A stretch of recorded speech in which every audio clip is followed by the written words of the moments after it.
Hello students, and welcome back to Hexxit Education. This is lesson number 24, and today we'll be talking about the weapons and tools available through Better Dungeons. Now this is not going to be a complete list of all the Better Dungeons tools and weapons, but just those that can sort of fit into their own lesson without being taken up by the melee weapons department and that sort of thing. Although we actually will be spending a little bit of time in the melee weapons department. So without further ado, let me show you all the things that Better Dungeons can offer in terms of weaponry. For this, we're going to head over to our playground.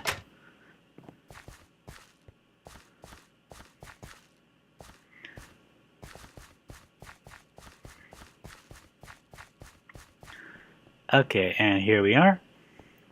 So essentially what we're going to be talking about first are grenades, arrows, and staves. Or staves. I think staves is the proper term. Staff, the plural of staff. So the reason we're talking about these all together is because they're essentially made in the same manner. So let me just show you. Okay, so let's take a look at a water grenade for a second. Made with glass bottles, you get 8, and water essence. Now water essence is a drop from various mobs that come in through in Hexxit. I'm not sure if these are only Better Dungeon specific mobs, but they're relatively common. You'll be able to find quite a few of these essences as you go through. But the one that I want to show you first is the one that is sort of not like the other. So we have, water, poison, ice, fire, darkness. I'll go through each one of these in a moment. But this one here, magic essence. This is made by combining the 8 other types into one item. And the reason you want to get magic essence is so that you can make one of these. This is a normal staff. And you will get magic essence drop sometimes, so you don't have to worry about that. So you take magic essence, a stick, and a diamond to make a staff, and you need a staff in order to make all the other different kinds of staffs. But other than that, the only thing you need to make these in general is sort of what they're based on. So first off, we're going to talk about, like I said, grenades. Now, my understanding about the way that grenades work is it's almost identical to splash potions, in that they have an effect and they give it over a certain radius. Now, ordinarily, I'll be showing you this on test subjects, but I think it would cause a bit too much difficulty to summon one for each one of these things. So I'll just sort of go over the effect and just show you what it's like to chuck them at something. So first off, we have water, and I think this is probably one of the few sources of water damage in the game. So remember in our episode on Asgard Shield, we talk about the iron shield and how it's weak against water. So this would be a water source. So you hold it back, get a little bit of range than if you just throw it short distances. Let's see how far we can get it. Huh, so I actually made it out of the park there. Whee! So that's water. Next up is poison. And let me just double check this. I should preface this by saying that all the grenades do not affect you. So these are only mob affecting weapons. So the poison is pretty much what you expect it does. It has a little AoE and deals poison damage. The fire grenade, similar kind of effect, that deals fire damage. It is not. I believe it does not catch things on fire. Unfortunately, it just deals fire damage in a certain area. The electric grenade, same kind of thing, deals sort of electrical damage. And I believe it has a chance to lower the movement speed of the mobs in question. The wind grenade, I think it's a little different. Yeah, I believe I should really get one of these guys to show you. I believe the wind grenade is the exception because I think it does, in fact, move the mobs elsewhere. Okay, I'm going to grab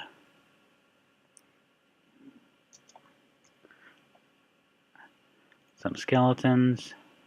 And they're going to die quickly because we're in daytime. But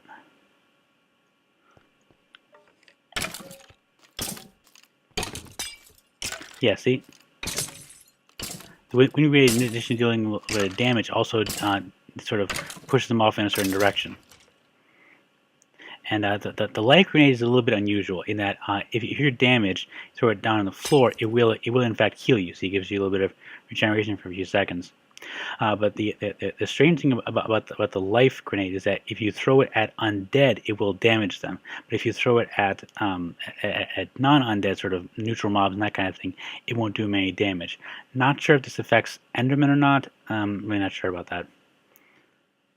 So next thing I want to talk about are the arrows from Better Dungeons, and these are essentially the same as with the grenades, and that you make them with arrows, I believe, instead of essences. So, for example, the fire arrow, you make it with 8 arrows and 1 fire essence to get 8 arrows back. So you don't lose any arrows in the process. You just use the fire essence to change their nature.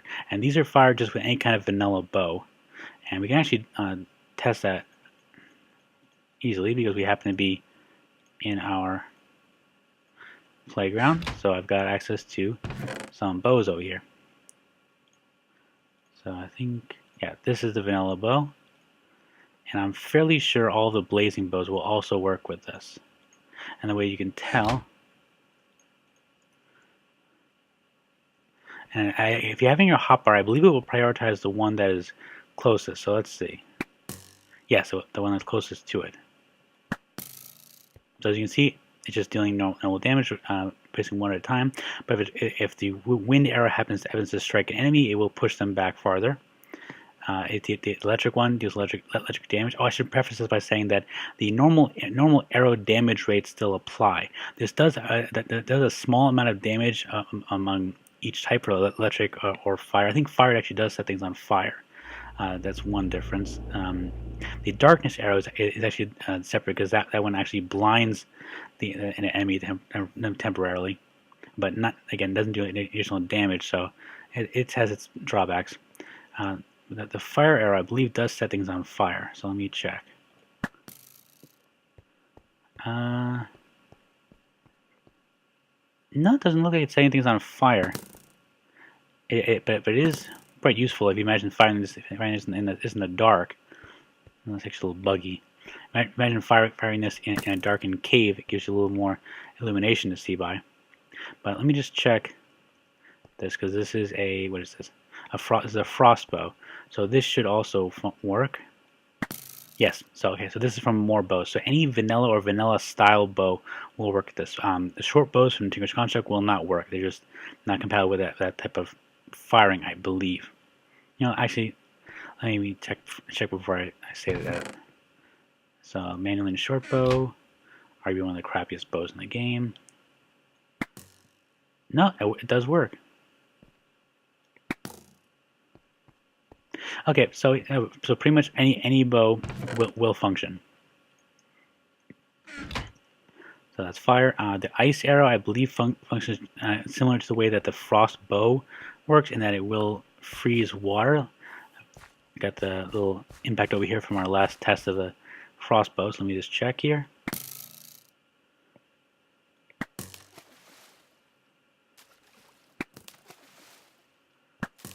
No.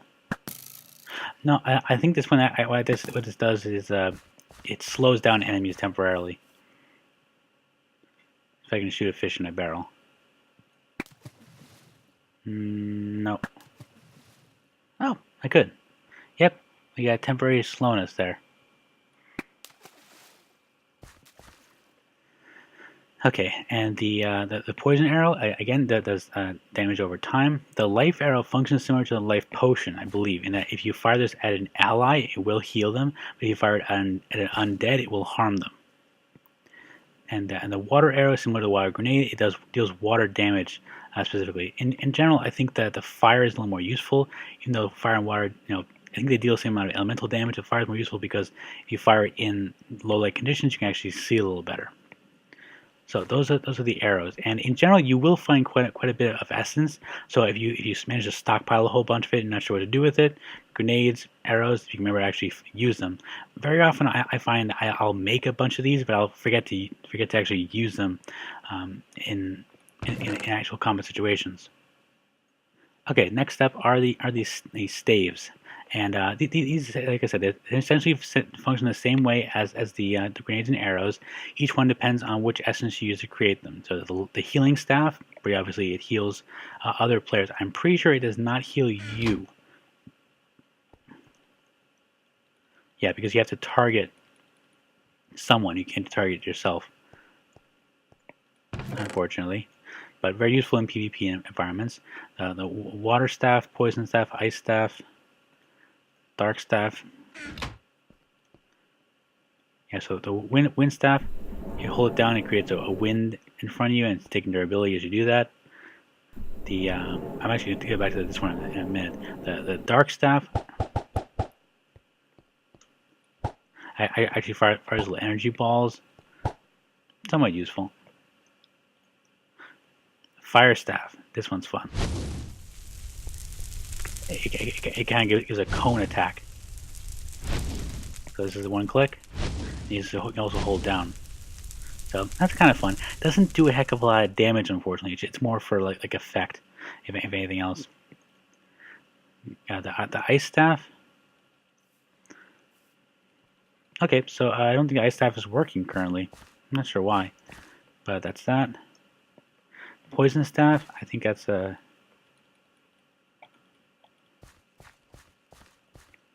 Okay, that one's not working either. It's possible you may have to target a living being with the poison staff in order for it to work.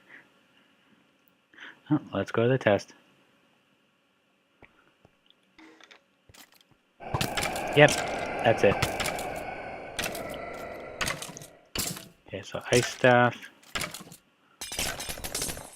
Okay, so you have to target these with something, but you see, not doing very much damage. It is slowing them down somewhat, but in terms of damage, yeah, this isn't even affecting me. Probably because it's an undead type.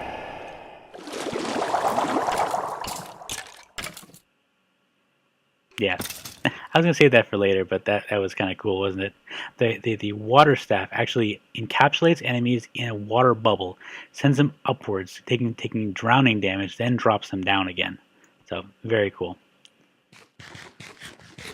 Okay, I want to show you this one last because I think I'm trying to think of how I initially found out about Hexxit, but I'm sure a lot of people who are reading this found out about this through, among other things, Captain Sparkle's Hexxit series, and his favorite item, possibly other than maybe the hookshot I used like for a while, is the electric staff. And what this does is it is short range teleport. The cool thing about it though is you can hold it down. See that? And you just float down. You don't even take any damage from it. So let's say, for example, that you're at the bottom of a ravine. You have to get all the way up there. I mean, you are burning through durability, but this thing is incredibly useful for getting around the world. This is probably the best staff that's available. Okay, and the last thing I want to talk about in this particular area is the Scroll of Escape. Now, if you remember in our last episode, we talked about amulets from the Harkenscythe mod, which are quite useful in themselves. I think they take like 1 or 2 ender pearls to manufacture, and each of the normal overworld amulets requires 5 blood and 5 souls and 10 blood in order to function. And what they do is return you back to the last bed you slept in. The Scroll of Escape does the exact same thing, only it is actually slightly cheaper. So take a look here. It just costs ender pearl and a piece of paper. That's it. Very simple. This is probably one of the most efficient uses of an ender pearl you'll find in the game. I mean, used for many other things as well.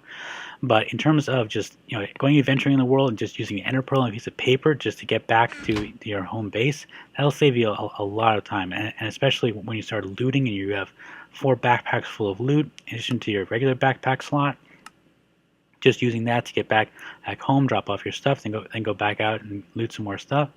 Very, very useful. So I'm going to try it out because I never actually used it before. I think it should work. Yep. Okay, so I held right click for a few seconds, let go, and then it teleported me back to our bed in the library. Excellent. And if you notice, it didn't destroy itself, which is amazing. So I'm highly recommending this item as much as you can. You should use it.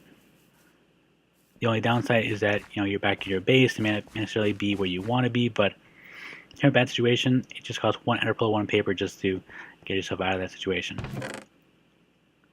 Oh, I was wrong. Okay, so it does actually only work once. I thought about that. I thought it was kind of strange. So, sorry. What happened was I spawned back in my bed, then I walked over here. The scroll was still in my inventory. Then I opened a chest, caused an update to this, and the scroll is no longer there. So this is only a single-use item, but still very good use of an ender pearl. Okay, and for the second half of this lesson, we are back in our melee weapons department, and I want to show you 4 weapons that are included in the Better Dungeons mod. And normally you think I should probably put these in with our lesson on swords. However, these are different for 2 main reasons. One is that they're quite good. What they do is you right-click on this, which is the morning shine and the moonlight. Essentially, these are polar opposite swords. So click right, hold right, you get a temporary resistance buff, which gives you electric defense. So it's sort of like an enhanced guard in a way, and it's the same for both of these weapons. So it's fairly useful. These are, I'd say, mid damage dealers. They're not quite as good as an Ender Giant Sword. I think they're both rank about an 8. The reason I didn't include them with swords is that these are incredibly rare. You cannot craft them. They drop.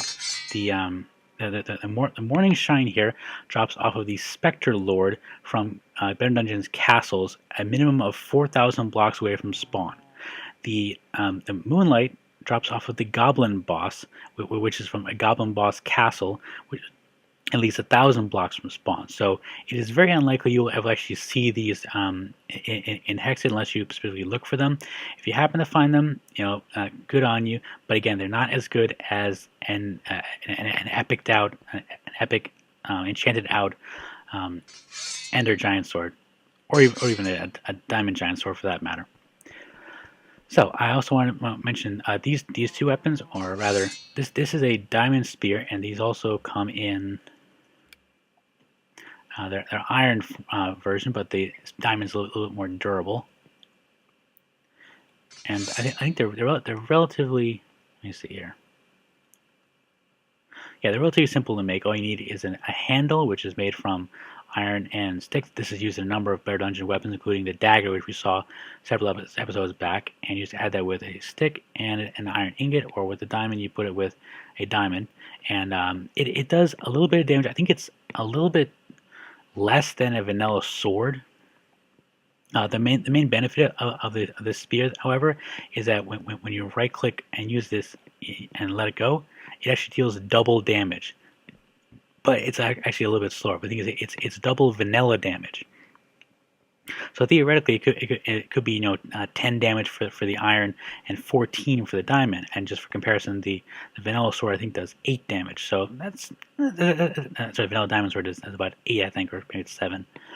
So, but the slowness, in fact, doesn't have a guard. It doesn't make up for the extra charge ability. The fire spear is let me look. Oh, just had it there.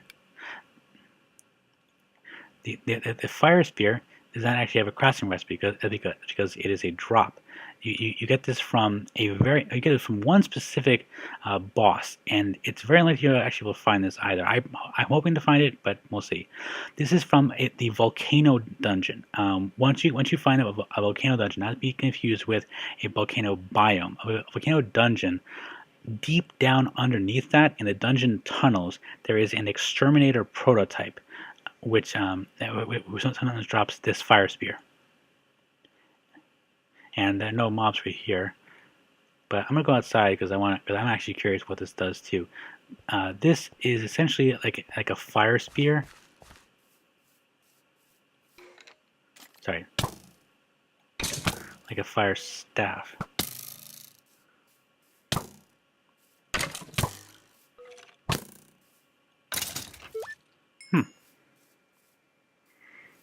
Okay, didn't seem to work as well as I was hoping it was going to.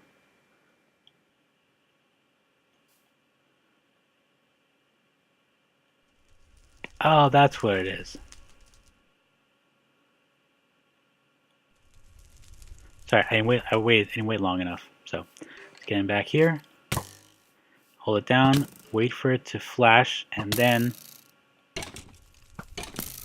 yep, set him on fire. Very similar to the fire staff we just saw. But again, oh, the range isn't too bad on that. Yeah, not too shabby, but again, there are better things in Hexxit than this. Oh, there is one thing I want to mention very briefly. There's an item in Better Dungeons which you may find in chests. Unlikely. It's called the Scouter. I believe it's not actually craftable. This drops off of some very rare mobs. If you happen to find this, do not pick it up. This is actually a bugged item in Hexxit. So the Scouter, this is based off of Dragon Ball Z, which would be kind of cool to have, but I wouldn't go near it. It can crash your game. So I just want to let you know about that. Important safety tip. Okay, and that brings us to the end of this lesson. Where it's given by your human pincushion, Kankadia. For Hexxit Education, our next lesson we'll be talking about Xeno's Reliquary and their various weapons and tools. So I'll see you next time, and class dismissed.